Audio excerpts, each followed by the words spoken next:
Officer, the assumption you are making right now is going to end your career. The autumn air in Greystone Heights carried the kind of stillness that only old money could manufacture and maintain the crisp, clean smell of fallen leaves mixed with wood smoke, drifting from chimneys that nobody actually needed because the houses here had radiant floor heating and programmable thermostats that cost more than most people's monthly rent. Ashford Lane was the kind of street where the lawns were cut on a schedule, not a whim, where the driveways were paved in imported Belgian stone, and where the silence on a Sunday morning felt almost like a covenant between neighbors who had agreed without ever saying so that nothing unpleasant would be permitted to happen here. At the end of the driveway of number 14, a sprawling, freshly painted ivory colonial with black shutters and a pair of old elm trees flanking the front walk, stood a man who looked at first glance like he had wandered in from somewhere else entirely. Marcus Webb was 56 years old, broad-shouldered and built with the kind of solid, unhurried stillness that suggested a man who had spent decades learning not to waste energy on things that didn't matter. This particular Sunday morning, he was wearing a faded Navy University hoodie with a small bleach stain near the left pocket, a pair of worn gray sweatpants with a fraying drawstring, and a pair of old New Balance running shoes that had given up any pretense of being white somewhere around the 4th year of ownership. He held a steaming ceramic mug of black coffee in both hands, not lazily, but with the kind of deliberate grip that suggested the warmth of it was doing something useful for a body that hadn't slept properly in nearly a week. He was watching the morning mist burn off the asphalt at the far end of the lane slowly, the way a man watches something he doesn't need to understand, just something quiet and real to rest his eyes on. 6 days earlier, Marcus had been in his 4th consecutive 16-hour day inside a federal building on Pennsylvania Avenue surrounded by a team of 12 lawyers and 3 senior investigators dismantling a corruption case that reached into 3 different state police departments and touched the offices of 2 sitting judges. As the Deputy Assistant Attorney General for the Civil Rights Division of the United States Department of Justice, Marcus Webb was one of the most consequential legal officers in the country, a man whose signature on a federal indictment could end careers, close departments, and rewrite the operational policies of law enforcement agencies across entire regions. He had spent his professional life enforcing the laws that held the architecture of civil society together, prosecuting hate crimes, dismantling corrupt police departments, and ensuring that the protections written into the Constitution were not simply words on aged parchment, but living obligations that the government was required to honor. But on this particular Sunday morning, none of that existed. He was outside for one reason only. The contractor delivering the hardware for his newly installed custom front gate had called to say he was 20 minutes out, and Marcus had stepped outside to wait, forgetting entirely that his wallet was still sitting on the kitchen counter next to his reading glasses and a half-eaten bowl of oatmeal. He had purchased the property, all 4,000 square feet of it, the elm trees, the Belgian stone, the radiant floors the previous week, a quiet sanctuary just far enough from Washington that the city's noise couldn't follow him home on a Friday night. He took a slow sip of coffee. The mist continued to lift. For the first time in 6 days, Marcus Webb was not thinking about anything at all. 2 blocks north, Greystone Heights Police Cruiser Unit 84 rolled at an unhurried pace onto the lower end of Ashford Lane, its engine a low familiar rumble against the Sunday morning quiet, the tires barely whispering against the pristine asphalt. Behind the wheel sat Officer Derek Rourke, 34 years old, 10 years on the force with a tight buzz cut, a jaw that always seemed to be clenched slightly tighter than the situation required, and the kind of posture behind the wheel that suggested he believed the act of driving a police cruiser through a neighborhood constituted a form of ownership. His thumb rested on the lower arc of the steering wheel, casual and lordly, and his eyes moved with the practiced, acquisitive scan of a man who had decided long ago that his job was not to serve the public, but to maintain what he privately considered the correct order of things. Beside him in the passenger seat sat Officer Paul Sims, 26 years old, 3 months out of the academy, still learning to calibrate the gap between what the training manual said and what his training officer did. Sims was a decent young man by most measures, earnest, physically capable, genuinely believing when he had raised his right hand at graduation that the job was about protecting people. But 3 months with Rourke had introduced a slow, uncomfortable education in the unspoken rules of the precinct, and the primary unspoken rule was that you did not question the instincts of the man with 10 years on the job, especially not out loud, especially not in the cruiser. Rourke tapped the brakes. "Slow down a second, Sims," he said, his voice carrying the easy, almost bored authority of a man exercising a reflex rather than making a decision. Sims looked up from the cruiser's terminal, where he had been half reading an incident report from the previous night's shift. "What is it?" "Got a lurker." Rourke nodded through the windshield toward the figure at the end of the driveway of number 14, a black man in a gray hoodie standing completely still, holding a cup of something hot, looking at nothing in particular. Sims squinted through the glass. From this distance, the man looked calm, unhurried, entirely at ease. "Maybe he's a landscaper," Sims offered without much conviction, because he already knew how that suggestion was going to land. Or waiting for a delivery. On a Sunday morning, Rourke said the sarcasm arriving before the sentence was even finished, dressed like that, outside the old Harrington estate. He shook his head slowly, with the theatrical weariness of a man explaining something to someone he'd given up on. "That property just sold. It's supposed to be sitting empty right now. People from the south side of the city take the commuter rail out here on weekends, you know that, looking for easy targets. Open garages, cars left unlocked in the driveway. It's a pattern." Sims said nothing because there was nothing to say that wouldn't start an argument he would lose. Rourke accelerated slightly and pulled the cruiser hard to the curb, just feet from where Marcus was standing. The tires scraping concrete with a sound that was in its own small way a declaration of intent. The light bar remained dark. This wasn't a traffic stop. There was no legal basis for one, but the aggressive geometry of the vehicle's angle and the abruptness of the stop transformed the quiet Sunday driveway into something that felt unmistakably like a confrontation. Marcus did not flinch. He did not step back or shift his weight or look around for an exit or do any of the dozen small things that fear produces in a body without the person realizing it. He simply turned his head and looked at the cruiser the way a man looks at weather. Something present, something to be assessed, but nothing that required panic. Rourke stepped out of the driver's side door and hooked both thumbs into his duty belt, letting his right hand rest in the neighborhood of his service weapon. Not touching it, not close enough to justify any complaint, but close enough to communicate exactly what he wanted to communicate. It was a posture he had refined over 10 years, a physical sentence that said, "I am the one with the authority here, and we both know it." Sims climbed out of the passenger side and hung back slightly, his hands loose at his sides, his eyes moving between his training officer and the man at the end of the driveway, already feeling the specific unease of a person watching something begin that they are not sure should be beginning. Marcus watched all of this happen with a gaze as steady and unreadable as still water. Morning Rourke announced, closing the distance between them with 4 deliberate strides and stopping just inside the outer edge of what a reasonable person would consider personal space, not close enough to be legally actionable, close enough to be unmistakably aggressive. "Good morning, officers," Marcus replied, his voice a deep, unhurried baritone that carried easily in the quiet air without any effort or amplification. "Can I help you with something? What's your business out here today?" Rourke's eyes were already moving, scanning Marcus from the scuffed sneakers up to the faded hoodie, cataloging and dismissing the visual summary of a man who had already made his decision and was now looking for confirmation.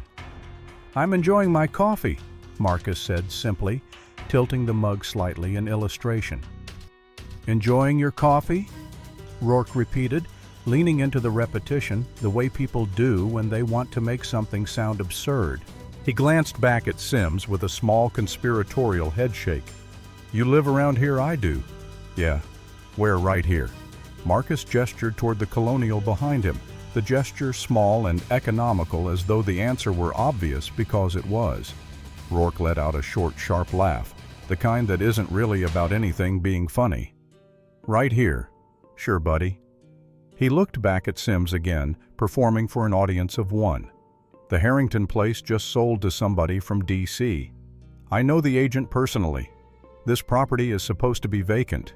Then you should know it's been sold, Marcus said gently, and the gentleness of it was somehow worse than an argument would have been. Is there a problem, officer?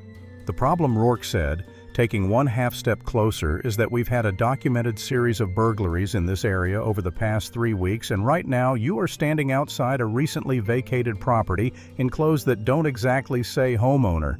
So yes, I need to see some identification. Marcus's expression did not change.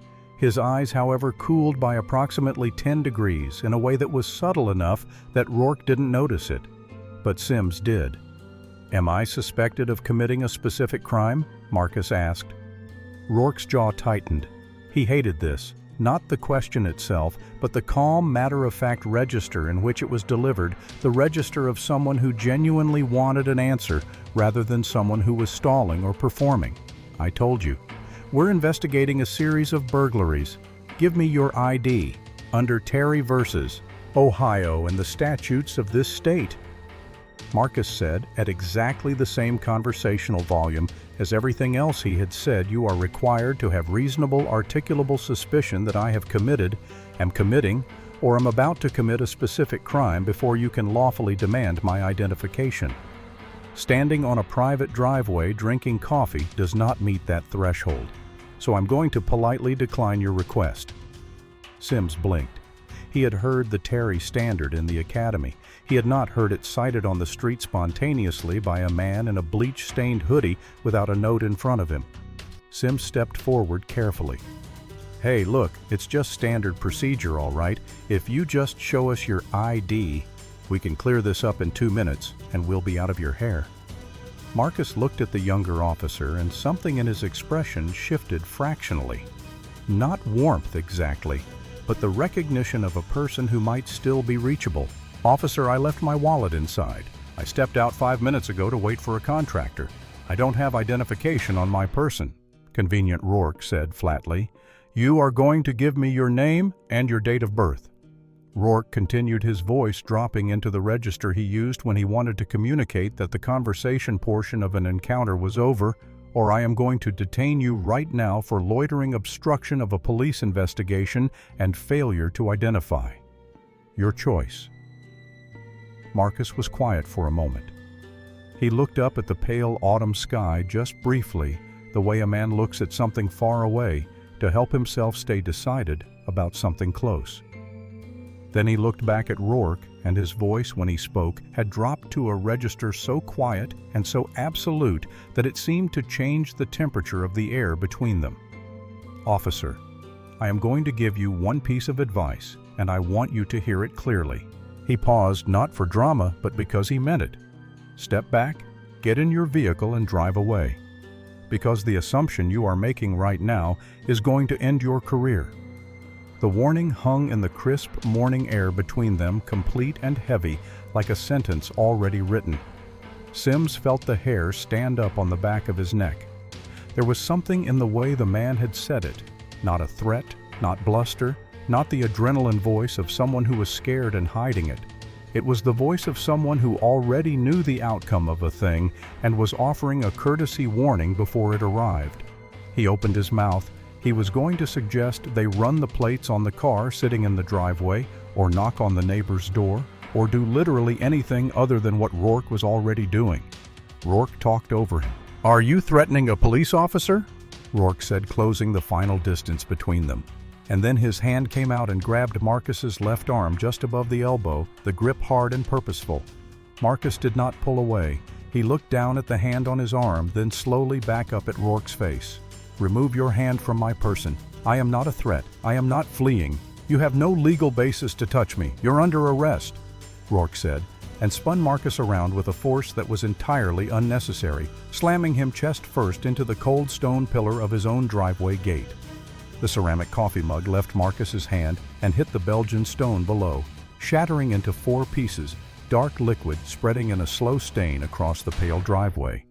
For what Marcus asked, his voice strained now but still controlled his cheek against the cold stone.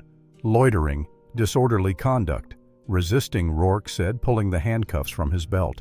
"Blake, wait, let's just—" Sims was moving forward. Hands raised, his voice cracking slightly with the specific panic of someone watching a situation go catastrophically wrong. "Back off." Sims, Rourke ordered, yanking Marcus's arms behind his back, pulling the left shoulder upward at an angle that sent a bright line of pain down the arm. "Secure the perimeter." The handcuffs clicked closed, tight, too tight, the metal biting into the skin above Marcus's left wrist. Across the street, the curtains of a bay window parted. An elderly woman stood in the gap, one hand pressed to her mouth. A man jogging down the sidewalk pulled his earbuds out and stopped walking, staring. Marcus Webb was walked toward the cruiser with his hands pinned behind his back, his face betraying nothing, his spine as straight as it would have been walking into a federal courtroom. He looked once at the jogger as he passed, held eye contact for 2 full seconds, calm and deliberate, and then was loaded into the back of Unit 84, the heavy door slamming shut behind him. The back of the cruiser smelled of stale pine air freshener, applied over something worse, the layered institutional smell of dozens of prior occupants, old sweat and dried fear, and the ghost of spilled fast food, all of it sealed into the hard plastic of the seat and the scuffed plexiglass divider between the front and the back. The seat itself offered no real accommodation for a person with their arms pinned behind them, which meant Marcus had to sit hunched forward at an uncomfortable angle, his weight forward on his thighs, his shoulders aching from the position his wrists had been forced into. His left thumb had already lost most of its feeling. He did not look out the window. He sat very still, breathing in a measured, deliberate way, and looked at the back of Derek Rourke's neck. Rourke drove with one hand on the wheel, his posture expansive, his shoulders loose in the way a man's shoulders get when he believes he has just won something. He was breathing audibly, the elevated breath of someone coming down from an adrenaline spike, and there was a quality to his settled-back demeanor, the small, private satisfaction of it, that Marcus recognized and cataloged without expression. "Relax," Sims Rourke said, his voice loud enough to be clearly audible through the divider performing for both audiences. "This is how it works.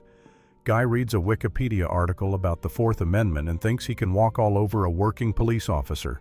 You show him the first inch, they take the whole block." He adjusted the rear-view mirror not to check traffic, but to make eye contact with the man in the back seat. "Not on this shift. Not on my patrol." Sims was quiet in the passenger seat, sitting very still, looking straight ahead, through the windshield, at the residential streets rolling past the Sunday morning joggers and the dog walkers and the people pulling newspapers from their front door slots, none of them knowing what had just happened 60 seconds ago on Ashford Lane. Rourke found Marcus's eyes in the mirror. "You could have done this the easy way, pal," he said with the tone of a man who genuinely believed he was being reasonable. "Just handed over your ID and we'd have been done in 30 seconds. Now you're getting processed, fingerprinted, and put in a holding cell. Hope you didn't have plans today." Marcus looked into the mirror. He held Rourke's gaze for a moment, steady, unhurried, without hostility, and without submission. And then he said quietly and clearly through the plexiglass, "I have exactly where I need to be, officer. But I think your day is going to turn out to be considerably longer than mine." Rourke let out a short laugh and reached forward to turn up the police radio, filling the cruiser with dispatch chatter and static. Marcus said nothing more. He turned his attention inward to the thing he had been thinking about since the moment the handcuffs closed, which was not his title and not the footage on the cloud server and not the phone calls he would make in approximately 45 minutes. It was the other people. The thought arrived with the particular weight that only truly important things carry.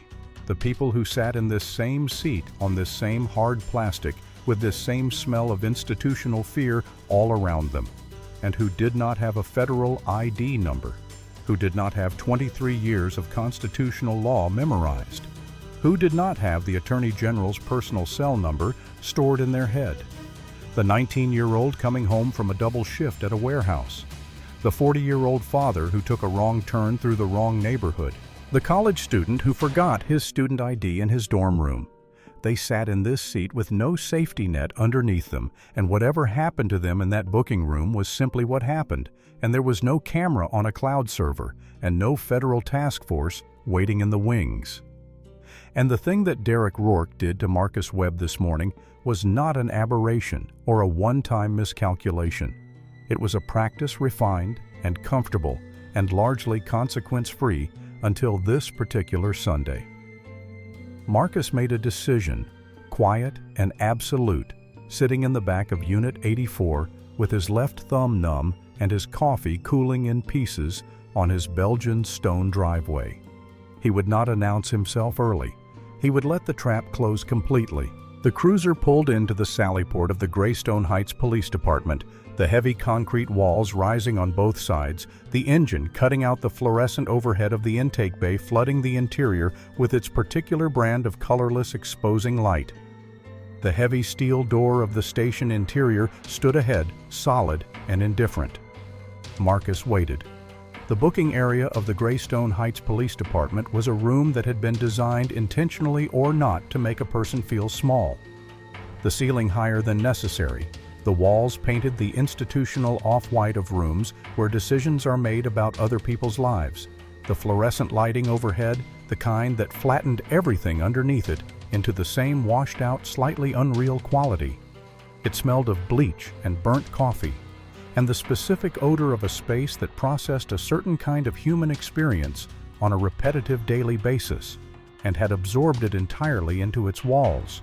Behind the high intake desk sat Sergeant Dave Kowalski, 52 years old, with a graying mustache that had been the same length for approximately 14 years, a coffee mug that said "World's Okayest Cop" that his daughter had given him as a joke, and that he used unironically, and the permanent expression of a man who had seen enough of everything, that very little of it surprised him anymore. He was a 20-year department veteran, not corrupt, not crusading, just deeply professionally tired in the way that good cops who have stayed too long in imperfect systems tend to get. And he was working his way through a stack of paperwork from the overnight shift when the sallyport door opened and Rourke came in with the man in handcuffs. Kowalski did not look up immediately. Rourke brought people in. That was a thing that happened. Morning Sergeant Rourke announced in the voice he used when he wanted an audience. John Doe found loitering outside the vacant Harrington estate on Ashford Lane. Refused to identify himself, became belligerent, cited legal mumbo-jumbo failure to identify loitering obstruction resisting. Kowalski set down his pen and looked up. His eyes moved over the man standing beside Rourke, the faded hoodie, the sweatpants, the scuffed sneakers, the handcuffs, and then something that Kowalski had developed over 20 years, something that was not quite instinct, but was close to it, registered an inconsistency and sent up a quiet flag. It wasn't the clothes, it wasn't even the man's face. Though the face was calm in a way that was unusual, not the glassy calm of someone dissociated, not the rigid calm of someone holding themselves together by force of will, but the calm of a person who was simply not afraid, which in this room, in this situation, with those cuffs on his wrists, was strange enough to notice. It was the posture. The man stood with the unconscious, habitual authority of someone who spent their working life at the front of rooms, not aggressive authority, not performed authority, but the settled structural authority of a person who is accustomed to other people listening when they spoke. Kowalski had booked a lot of people in 20 years. This was not how any of them stood. "Have a seat on the bench," Kowalski said, his voice carrying the automatic courtesy of long practice. "We'll start with a name." The man did not sit down. He looked directly at Kowalski, not challenging, not hostile, but with a directness that was almost courteous in its intensity, and he said, his voice carrying clearly enough that the two officers doing paperwork at the side desks along the far wall both paused and looked up. "Sergeant, before you write anything on that sheet, I'd like you to call Chief Raymond Elias at his home number. Wake him if you need to.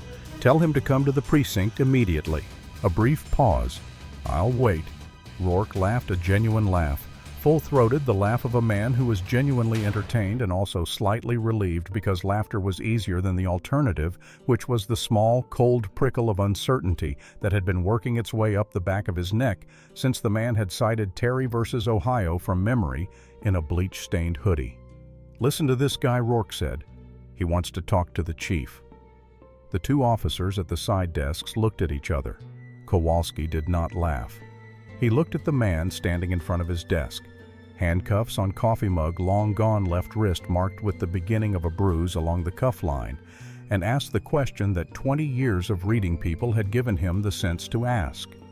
Who are you? The booking room went quiet enough that the fluorescent light overhead could be heard buzzing.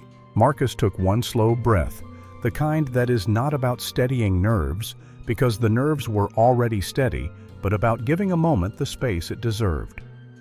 My name is Marcus Webb, he said, and then he paused for one beat. The pause of a man who has said something and is letting it land before he says the next thing. I am the Deputy Assistant Attorney General for the Civil Rights Division of the United States Department of Justice. What followed was not silence in the ordinary sense. It was something that happened underneath sound, a collective neurological interruption, as though the room's ability to process new information had briefly exceeded its capacity and simply stopped the way an overloaded circuit doesn't spark or explode, but just quietly, completely opens. Rourke's smirk, which had been forming on his face from the moment Marcus began speaking the preparatory architecture of another laugh, did not complete itself. It froze somewhere between its beginning and its intended end, the muscles of his face simply ceasing to execute the instruction, leaving him with an expression that was neither a smirk nor anything else, just the face of a man whose operating assumptions had just been violently interrupted. Sims, standing 2 steps to Rourke's right, took one involuntary step backward without appearing to decide to do so, his shoulders finding the painted cinderblock wall behind him as though seeking something solid, his breath arriving in a small audible catch. The two officers at the side desks along the far wall had both set their pens down in the same moment, in the same unhurried, unconscious way that people set things down when they suddenly need all of their attention for something else. Neither of them spoke. Kowalski's hand, which had been hovering above his notepad, remained exactly where it was, not moving toward the pen, not moving away from it, simply suspended in the air above the desk, waiting for the rest of him to catch up. It was Rourke who recovered first, which was predictable, because a man with nothing left to lose moves faster than a man with something to think about. "He's lying," Sarge Rourke said, and the shrillness of his voice in that moment was something none of the people in that room would forget easily, because it was the exact sound of a person who knows on some level that precedes rational thought that they are not lying. "Look at him.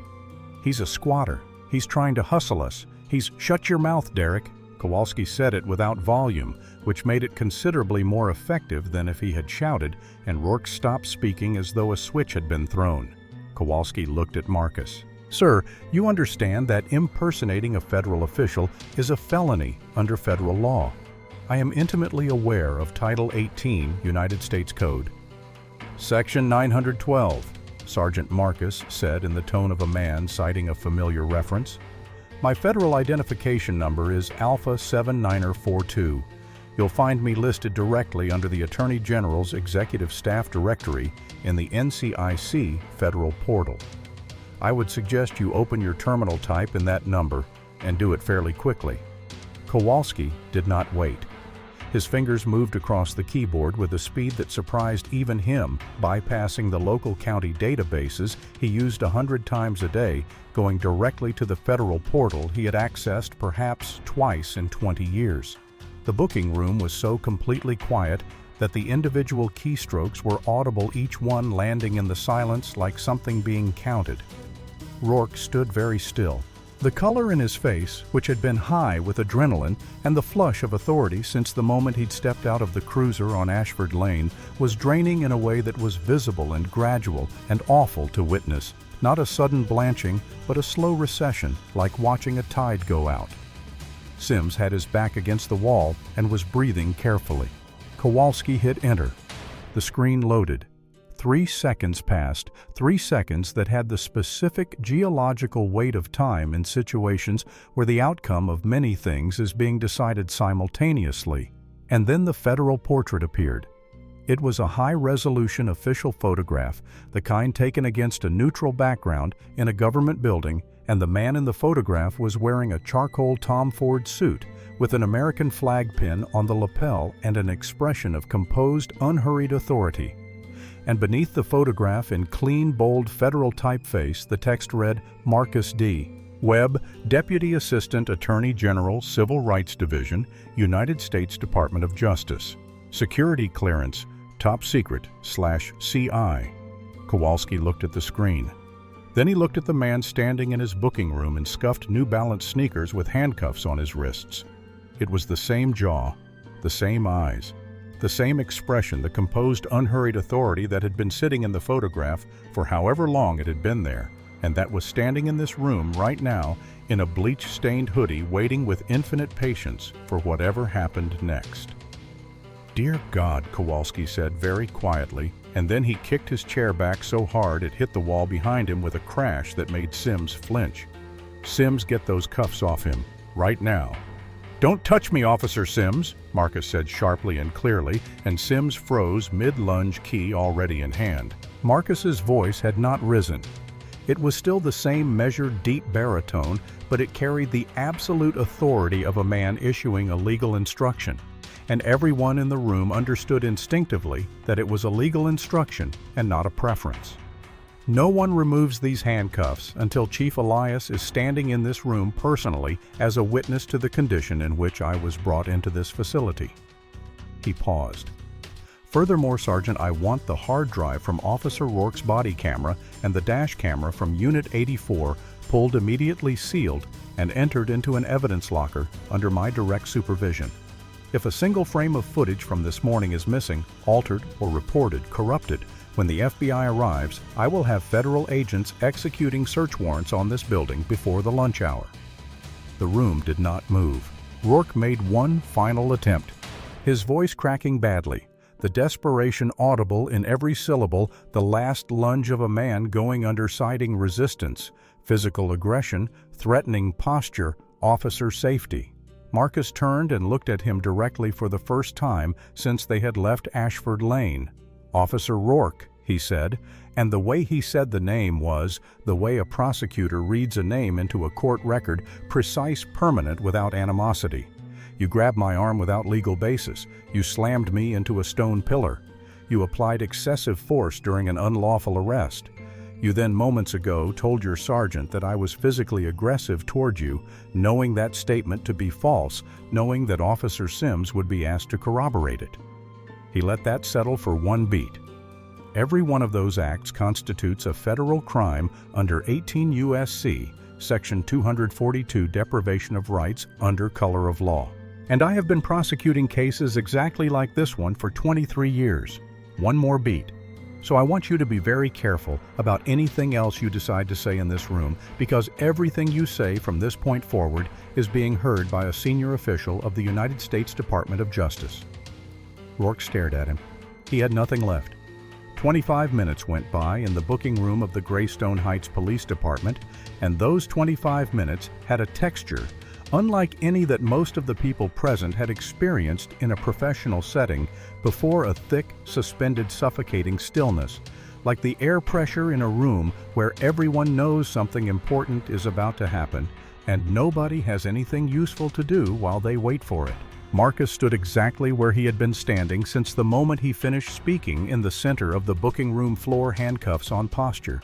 Unchanged, left wrist darkening with a bruise that was becoming more pronounced by the minute, and that he had not once looked down at or touched or mentioned. He had declined the chair Kowalski offered. He had declined a cup of water. He simply stood breathing evenly, looking at a point on the middle distance, occupying the room with the particular quality of a person who has decided to be patient and means it completely. Kowalski had returned to his desk, but he was not doing paperwork. He was sitting with both hands flat on the desk surface, looking at nothing, waiting. The two officers at the side desks had not resumed their work. Sims was still near the wall, his arms crossed tightly over his chest, his face carrying the expression of a man who has just realized he has been a passenger in a vehicle that drove off a cliff and is still falling and hasn't hit the ground yet.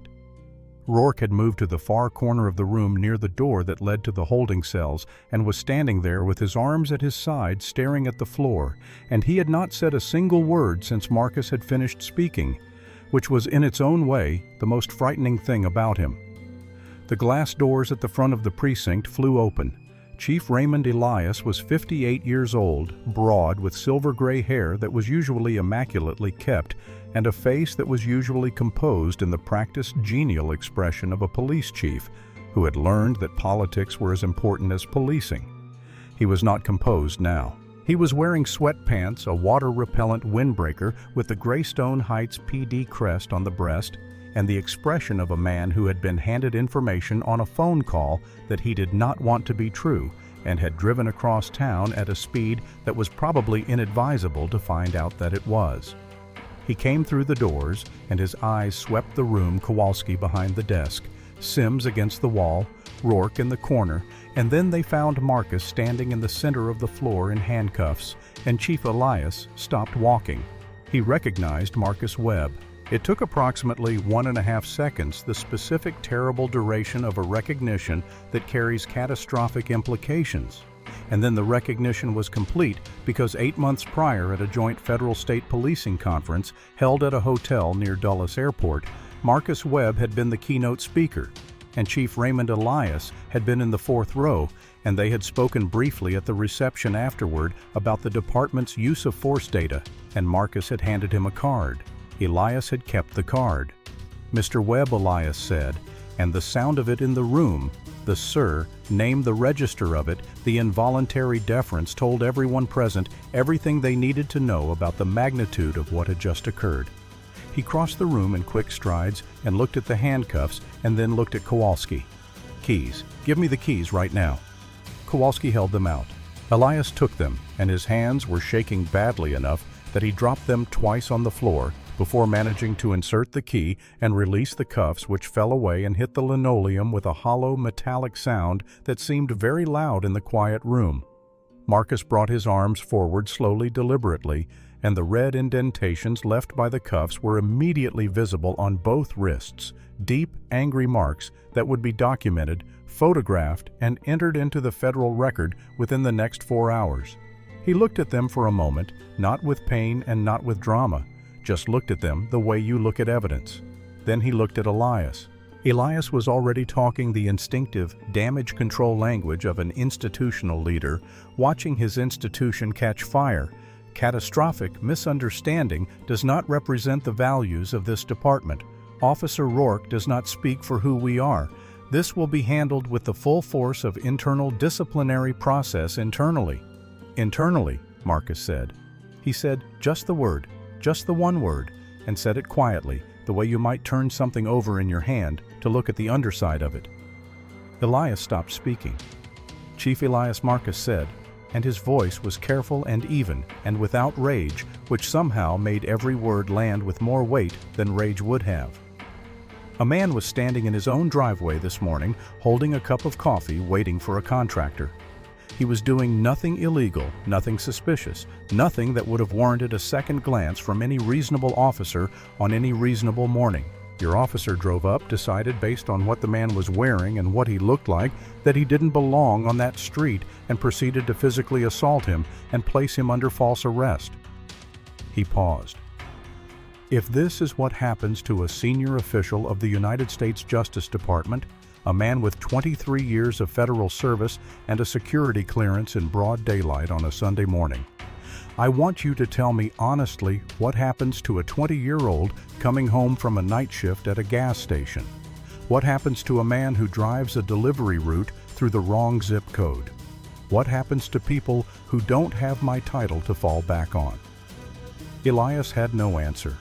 Rourke from his corner made one final attempt, the voice of a drowning man grabbing for anything, claiming Marcus had been physically aggressive, claiming Sims had witnessed the resistance, claiming officer safety had been genuinely compromised.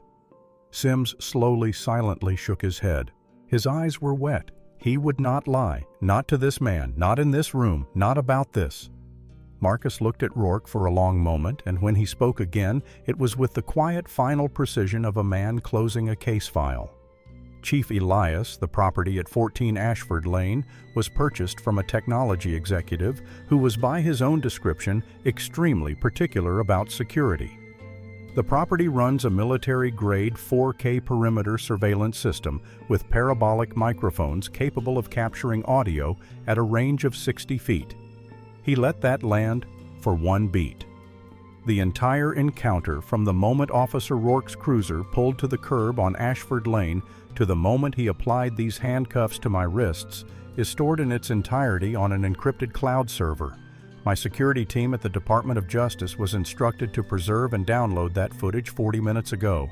He picked up the broken handle of his ceramic coffee mug from where Kowalski had placed it on the corner of the booking desk and looked at it for a moment. Expect a team from the FBI's Civil Rights Division at this facility at 0800 hours tomorrow morning.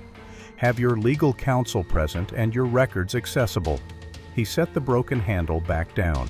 He buttoned the cuff of his navy hoodie, and he walked out through the glass doors of the Greystone Heights Police Department into the Sunday morning air, leaving the booking room behind him in a silence so complete and so heavy that none of the people in it would fully be able to describe it afterward, even to themselves. Monday arrived in Greystone Heights the way Mondays usually did.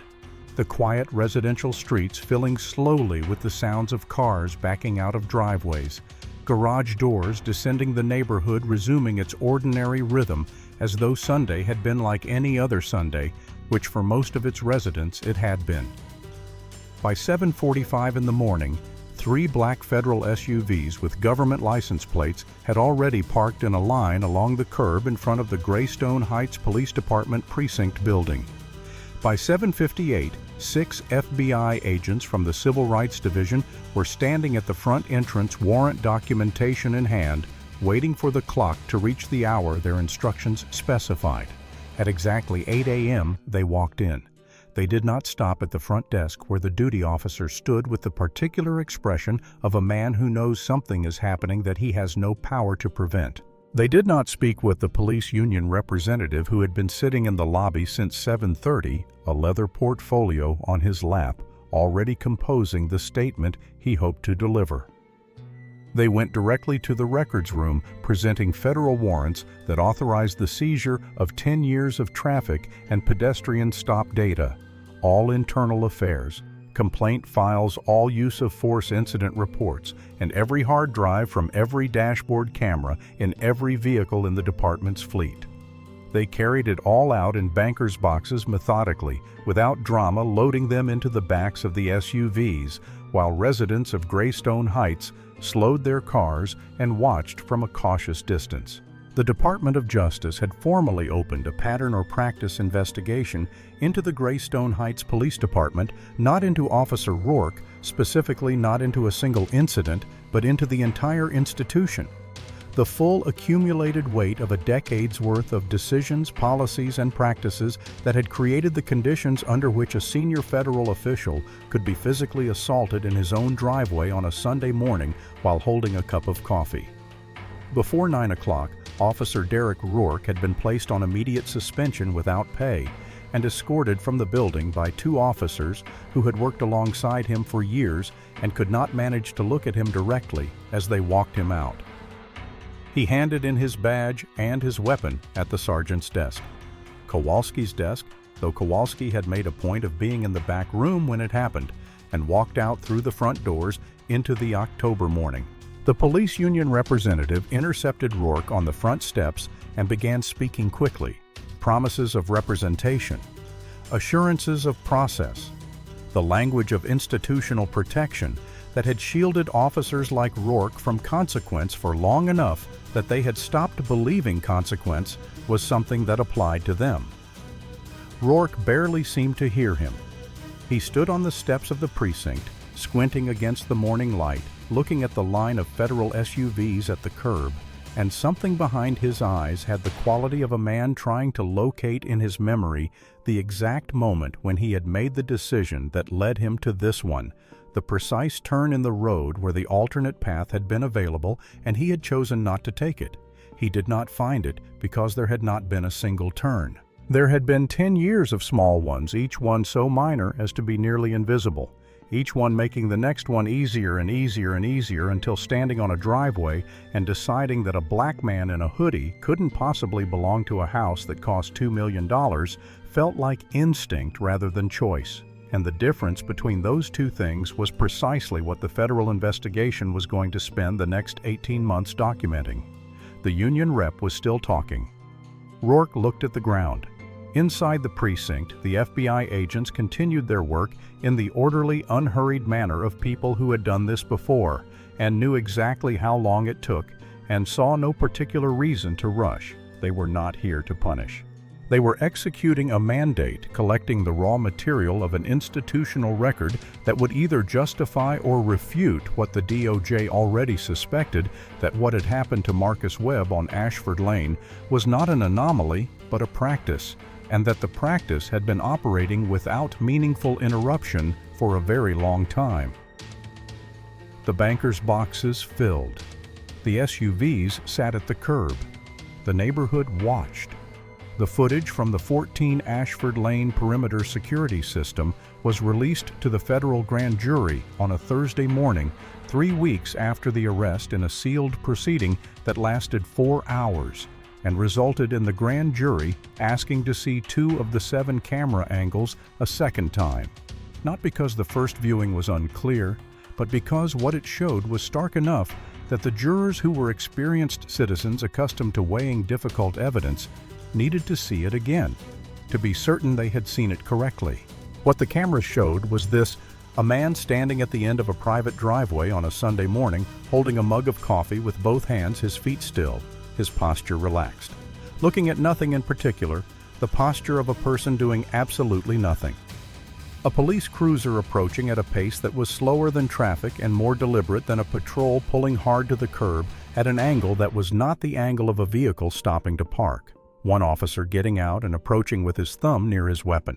The exchange that followed captured with the clarity of a $40,000 perimeter system designed by a man who had been particularly serious about security, every word of it audible, every word of it preserved. The parabolic microphones had also captured what Rourke said to Sims in the cruiser before stepping out. The grand jury heard those words. They were the words of a man who had looked at a black man in a worn hoodie and had decided in the comfortable, unexamined way that a person decides something they have decided many times before without consequence, that the man did not belong on that street, and that this conclusion required no evidence and no verification and no further thought. They were ordinary words, which was in certain ways the most damning thing about them. They were not the words of an unusual person having an unusual thought. They were the words of an uncorrected habit speaking aloud. The camera then showed Marcus not pulling away when Rourke grabbed his arm. Marcus's body rotating with the force of Rourke's grip, not against it. The body language of compliance, not resistance. The slam into the stone pillar of the gate, the angle of it, the force of it, the way Marcus's coffee mug left his hand and hit the ground. The handcuffs going on. And then Marcus Webb walking to the cruiser with his back straight and his head up in handcuffs on his own driveway, past the jogger who had stopped on the sidewalk with the unhurried dignity of a man who had decided exactly what was going to happen next and was content to let it unfold. The grand jury did not deliberate for very long. Officer Derek Rourke was indicted on federal charges, deprivation of rights under color of law, under 18 U.S.C. Section 242, filing a false police report and civil rights violation under federal statute. His attorney, a private defense lawyer retained at significant expense, and with the optimism of a man who had not yet seen the footage, reviewed the 4K perimeter recording at a pre-trial disclosure session and advised Rourke to seriously reconsider his options. Qualified immunity was formally stripped at the federal level because the rights Rourke had violated were so clearly established in law that no reasonable officer could have believed the arrest was lawful. The police union, which had sent a representative to sit with Rourke on the precinct steps the morning of his suspension, sent his attorney a formal letter of disassociation 3 days after the indictment, not to him personally, but to his attorney, which was a particular kind of institutional abandonment that communicated efficiently and without sentiment that he was no longer considered worth the cost of protection. The local prosecutor's office issued a statement describing Officer Rourke as a former employee whose conduct was inconsistent with the standards of the department and the values of the community. They did not mention that the same office had reviewed and approved Rourke's prior use of force reports on 7 separate occasions without finding cause for concern. In the apartment Rourke had been renting since the week his wife took their 2 children to her mother's house in Delaware. The federal indictment paperwork arrived on a Tuesday. He had been in the kitchen making coffee, the ordinary domestic act of it, the ritual of it, when the courier knocked. He brought the envelope inside and sat down at the kitchen table and opened it and sat there reading it with both hands flat on the table because there was nothing else to do with his hands. The same hands that had slapped handcuffs onto Marcus Webb's wrists on a Sunday morning in October now held a federal indictment that described in the precise impersonal language of law every specific thing those hands had done and what it had cost and what it was going to cost next. He sat there for a long time. Outside, the October light was doing what it always did at that hour, gold and specific and indifferent to everything beneath it. The sentencing hearing was not dramatic in the way that proceedings on television are dramatic. There were no surprise witnesses, no last-minute revelations, no moment when the trajectory of the room reversed. It was quiet and inexorable and procedural in the way that genuinely consequential things often are, the weight of it arriving not in a single blow, but in the accumulated gravity of everything that had already happened, settling finally and permanently into the formal record of the court. The federal judge presiding over United States versus Derek Rourke was a woman named the Honorable Patricia Nguyen, 61 years old, with a reputation in the federal system for sentences that were precisely calibrated to the specific harm done and not a day longer or a day shorter, and for statements from the bench that were models of clarity and economy, and that did not traffic in theater or condemnation for its own sake. She had read the record completely. She had reviewed the footage. She had read the impact statements submitted by several of the individuals who, in the course of the pattern or practice investigation, had come forward to describe encounters with Officer Rourke that bore a striking and documented resemblance to what had occurred on Ashford Lane. She looked at Rourke over the top of her reading glasses for a moment before she spoke. Rourke stood at the defense table. He had been in county detention since the conviction, and the 37 days of it had done something visible and irreversible to his posture. The shoulders that had been squared and aggressive on Ashford Lane were now drawn slightly inward, not with fear exactly, but with the specific deflation of a person who has spent 5 weeks learning in very practical terms what it means to have no authority. His buzz cut had grown out unevenly. The tailored uniform was gone, replaced by a suit that his attorney had brought in for him, and that fit imperfectly. He looked like a man wearing a costume of himself. Judge Nguyen did not raise her voice. She did not perform. She spoke instead about the nature of the harm, not the harm to Marcus Webb specifically, who was by any measure more equipped than most to absorb and respond to what had happened, but the harm to the community of people who were not. She spoke about what it meant when the apparatus of public safety was used repeatedly and without meaningful accountability as an instrument of intimidation against the very population it was sworn to protect. She spoke about the documented pattern, the 9 prior complaints, the 7 approved use of force reports, the institutional record that showed not a rogue officer acting in isolated deviation from the department's culture, but an officer acting in consistent accordance with it until the culture itself was forced to account for what it had built. She spoke about trust and about how long it takes to build and how quickly it is destroyed, and how the destruction of it affects not just the people directly targeted, but the entire web of civic life that depends on the belief that public authority is exercised in good faith. Then she sentenced him.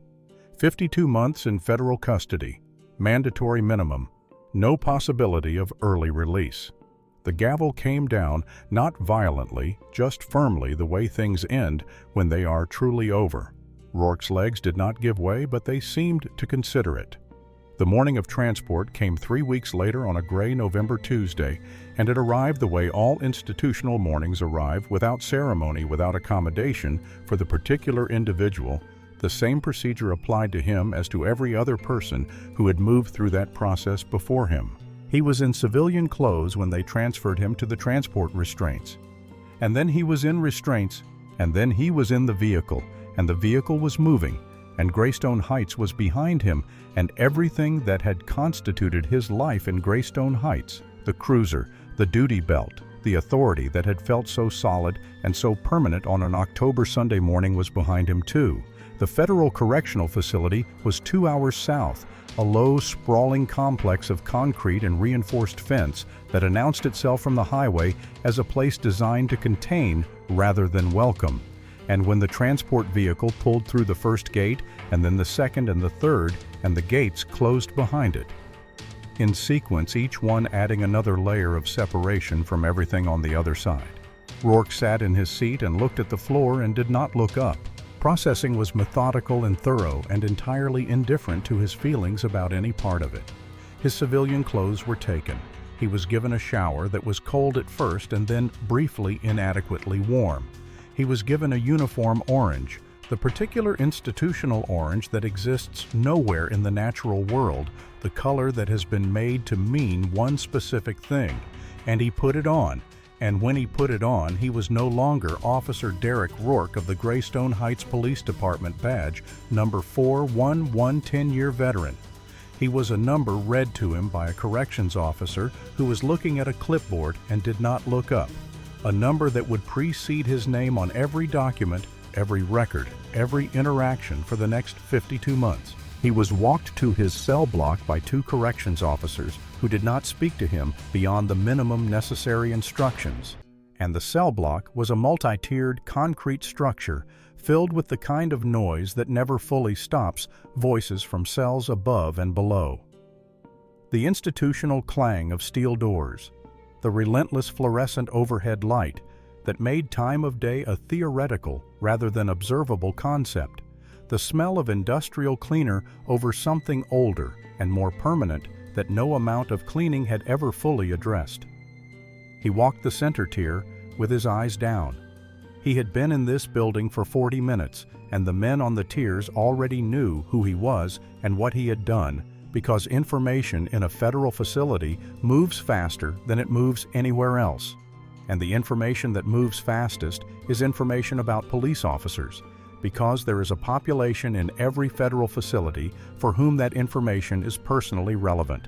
A man was leaning against the bars of his cell as Rourke passed a large man with careful eyes and an unhurried posture, and he looked at Rourke the way a person looks at something they have been waiting a long time to see arrive. "Welcome," the man said quietly in a tone that contained no violence and required none. "We heard you were coming." Rourke did not respond. He was shown to his cell, 8 by 10 feet of painted concrete, a bunk with a mattress that was approximately 2 inches thick, a steel toilet, a small shelf, and the door closed behind him with the mechanical sound of a lock engaging a sound that was nothing like a gavel and exactly like one. He sat on the mattress. The walls were 4 feet from each other in every direction.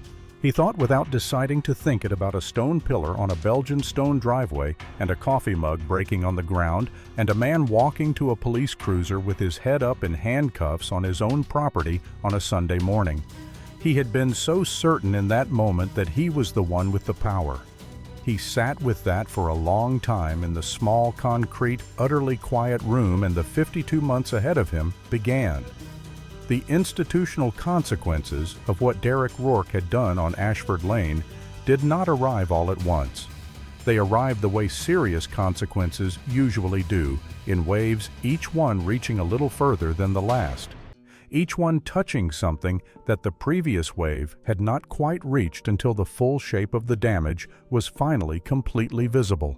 Chief Raymond Elias was the first to go, and the manner of his departure was in its own way a form of institutional honesty that the Greystone Heights City Council had not previously distinguished itself with.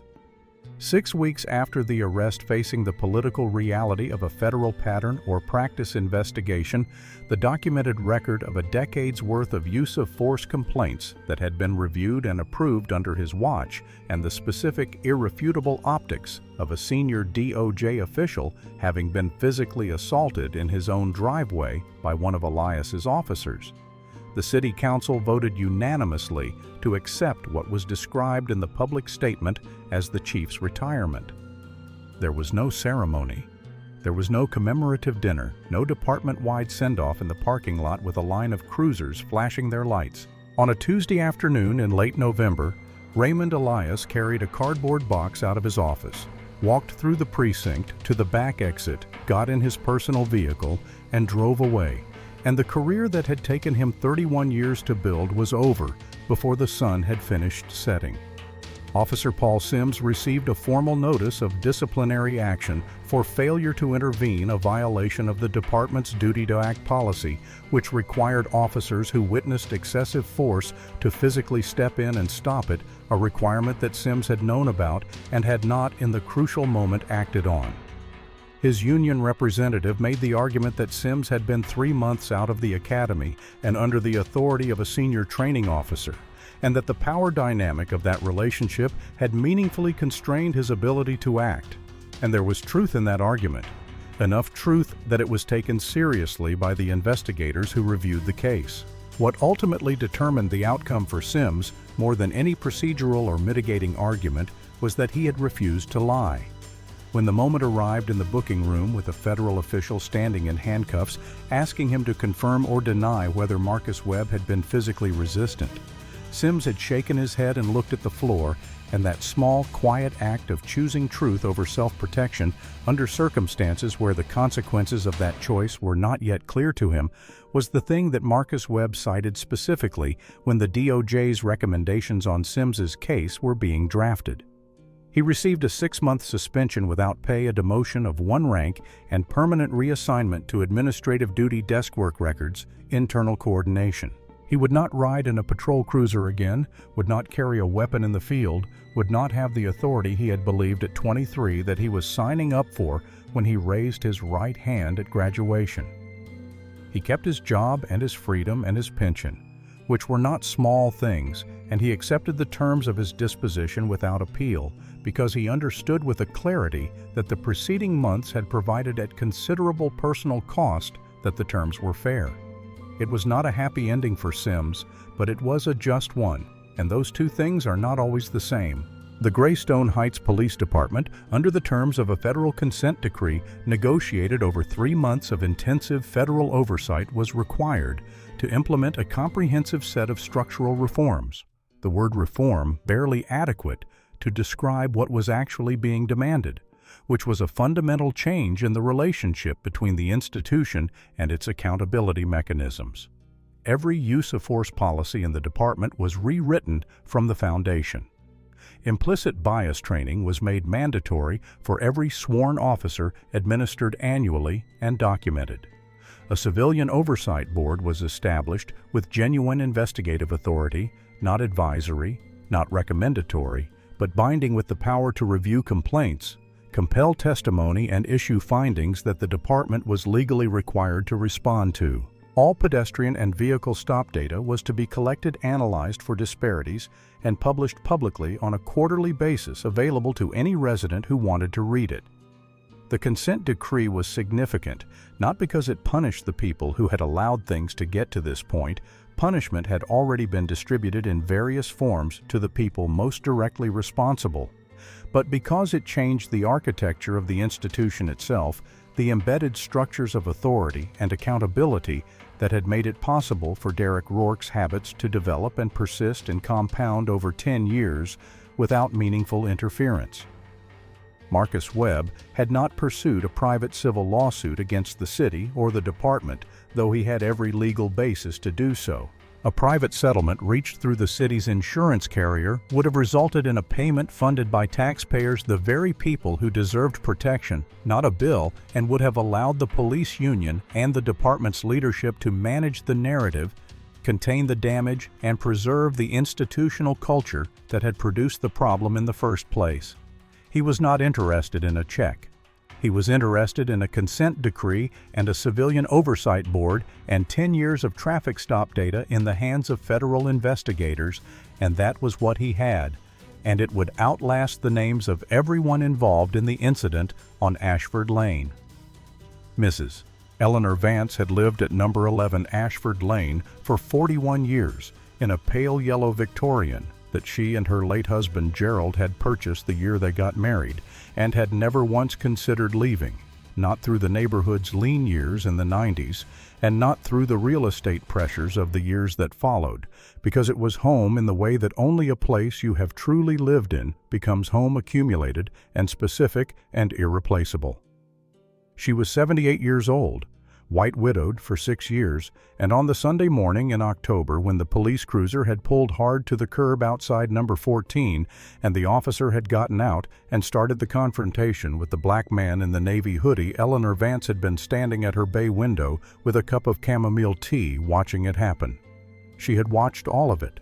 She had watched the man stand completely still while the officer advanced on him. She had watched the argument, though she couldn't hear the words through the glass. She had watched the officer grab the man's arm and spin him into the gate pillar. She had watched the coffee mug fall and shatter on the beautiful stone driveway. She had watched the man be walked to the cruiser in handcuffs with his head straight and his back dignified past the jogger who had stopped on the sidewalk. And she had not called anyone. Not the police, though what she had just witnessed was an assault, and she had known it was an assault in the moment she saw it. Not a neighbor, not even her daughter, who called every Sunday afternoon. She had simply stood at the bay window until the cruiser was gone, and then she had set down her tea, and she had walked to her kitchen, and she had sat at the table for a long time thinking about what she had done, which was nothing, and what she should have done, which was not nothing, and whether those two things were different enough to matter. She knew they were. 3 weeks after the arrest on a Tuesday morning, when the news coverage of the federal investigation had finally made clear to everyone on Ashford Lane exactly who the man in the navy hoodie was, and exactly what had happened to him on that Sunday morning, Eleanor Vance put on her good coat, walked across the street, and knocked on the gate of number 14. Marcus answered after a moment, coffee in hand, the same navy hoodie, a new mug. He looked at her. Eleanor did not make a speech. She did not explain herself or excuse herself or put her contrition in any kind of frame that would make it easier to deliver. She simply said, "I stood at my window and I watched what happened to you, and I didn't do anything, and I am sorry." Marcus looked at her for a long moment, a moment that had the quality of a man deciding something, and then he held the gate open and invited her in. They sat on the back porch of number 14 for an hour and 40 minutes, with the autumn trees behind the garden wall turning their colors slowly in the October light, and they talked about the neighborhood and the arrest, and what it meant, and what it cost, and what it might yet cost, and about Gerald, and about the career in federal law.